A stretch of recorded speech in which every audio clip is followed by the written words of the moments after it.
Hello, guys. Today we're doing another two stream.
Bubba Wallace had a run-in with Clint Boyer. Bubba was live streaming his point of view, probably with a Twitch, where he got upset at Clint Boyer for wrecking him and not taking the race serious.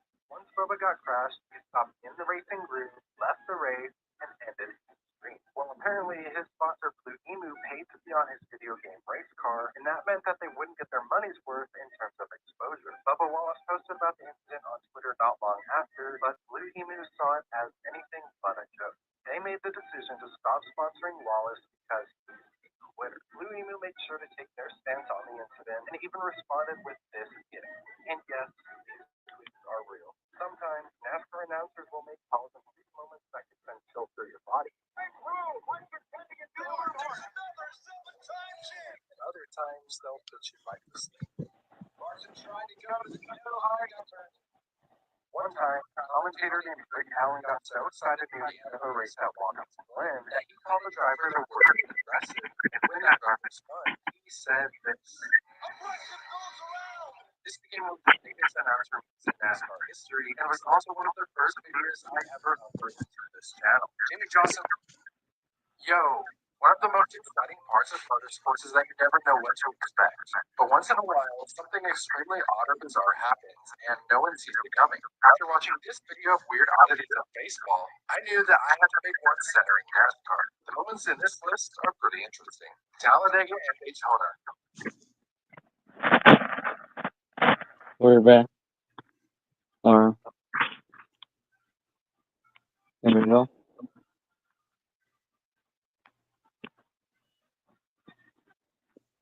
Look. Ele estava com a curva, hein?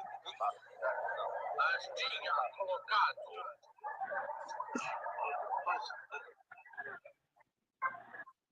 Ele estava com a curva, hein? Tinha colocado.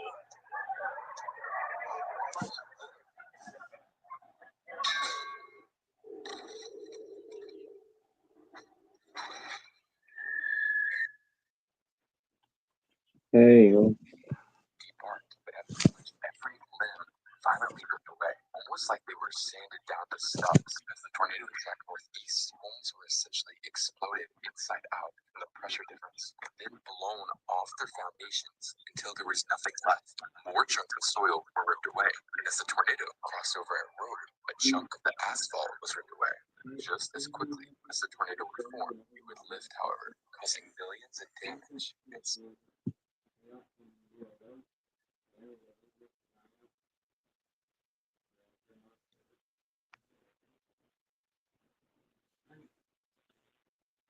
Tornado has no intentions of lifting as it crosses through multiple fields. Many saw this as good news. Others knew the potential Oklahoma had, and that the good luck would run out. But May is peak season for tornadoes in Oklahoma. Even though the state had a good luck streak, forecasters at the National Weather Service coincidentally in Oklahoma were still on high alert. The first week of May looked like nothing out of the ordinary. A strong low pressure system stretched across the western edge of the United States, but the system actually seemed like a bust for tornadoes. Forecasters rely on weather models, which are mathematical predictions of the future, to make predictions themselves, and the models really showed nothing special occur. Essentially, from the computer's perspective, Oklahoma seems to have lucked out once again. May 3rd, 1999. It's a typical Monday for the Plains. The massive metroplex of Oklahoma City wakes up to begin the day, and if anything, it feels like the opposite of a tornado day. Instead of a hot Monday morning with little clouds and tons of warnings, a brisk breeze carried the calm collective of clouds greeted residents up in the atmosphere though. Things were far from calm.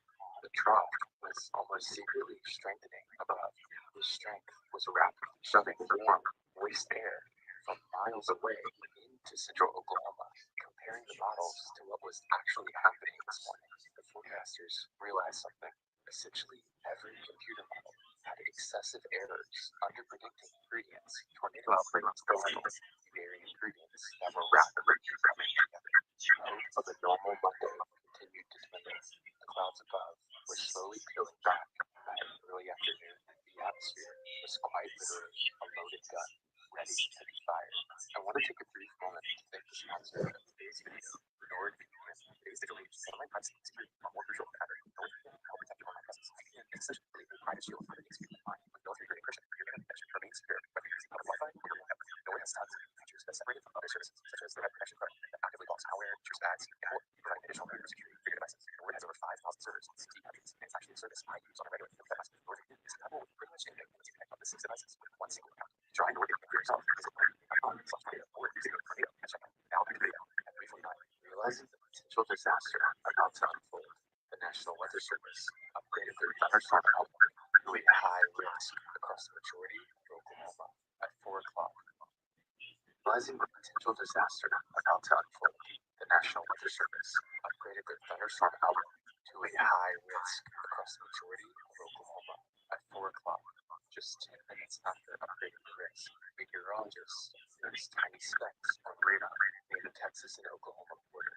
The small showers were moving northeast at a relatively slow 25 miles per hour. One of the specks near Moulton, Oklahoma, was starting to get bigger. Even though it opened up just 30 minutes prior, rotation was beginning to occur within the storm.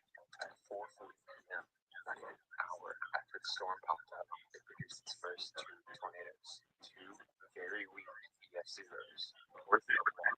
Within a couple of minutes, the storm began to get larger and rotate faster, and soon the third tornado of the storm would strike. And the first significant one, the F3 tornado near Stecker, Oklahoma, destroyed a single home before disappearing. This trend was becoming very concerning as every tornado damaged the drone. A couple of days later, another strong F3 would touch down near Chickasha. Val and Amy Castor, storm chasers for the Channel News 9, would capture it.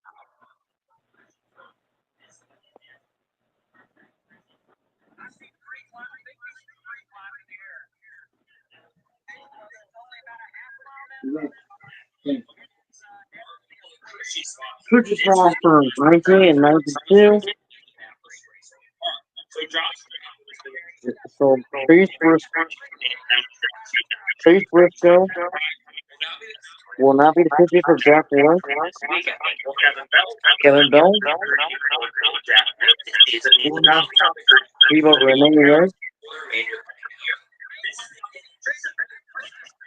Just a few minutes later, another storm chaser, Oliver Smith, would capture the tornado, disappearing once again.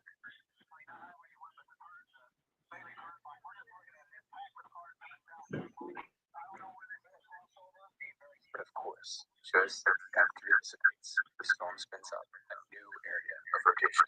This time, it was quite disorganized. A thin, wispy F2 over the Chickasha, Oklahoma airport.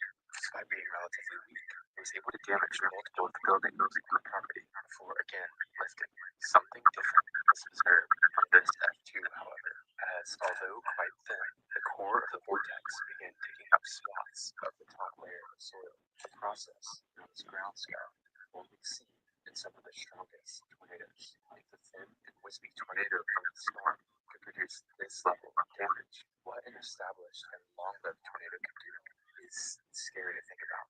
Unfortunately, the residents of central Oklahoma would get the answer to this question. Stretching out from Oklahoma City lies Interstate 44. Along the interstate are multiple overpasses that connect the road to other communities. Communities such as Amber and Bridgeport, Oklahoma.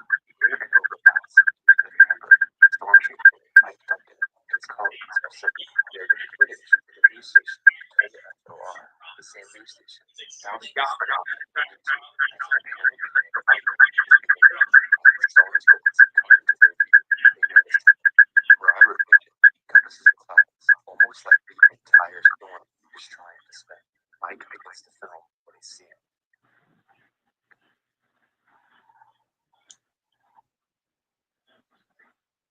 Cloudy tentacles of dust begin to swirl sporadically under the clouds before a thin funnel takes over.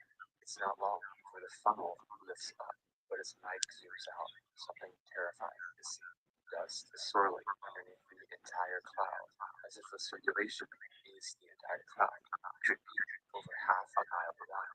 The rotation gets stronger as it becomes clearer. Something is very different about this tornado. The new tornado's track is already incredibly wide as it begins east of Amber, which strengthens slightly as trees are ripped up and small farm buildings are destroyed. David Payne is chasing the news station and will see that as he and his partner drive down the interstate. He notices a sudden change. What you're looking at there is a violent, rapidly rotating tornado. Estimated width there about 8 to maybe a quarter of a mile wide. And the winds in there approaching 200 miles an hour. We have winds pouring into the tornado right now at about. In just a couple of seconds, the wispy tendrils conglomerate into a massive and violent wedge tornado. At the same time, the tornado begins to strengthen rapidly. Ground scouring appears once again as the grass is dug away in a swirling pattern underneath the tornado. Except this time, it's not in the middle of fields. It approaches its first target, a small subdivision of homes along Louis Edwards Drive. As it approaches, houses not even in the core are damaged. As it crosses over the road, 4 homes are leveled to the ground. Their debris is thrown into a tree line to their east, which is mangled and shredded. Within just a few minutes, the tornado had become incredibly violent. Mike Duncan is still filming. He watches as the wedge tornado morphs in shape while quickly rotating. Soon, another shift of the tornado's appearance occurs.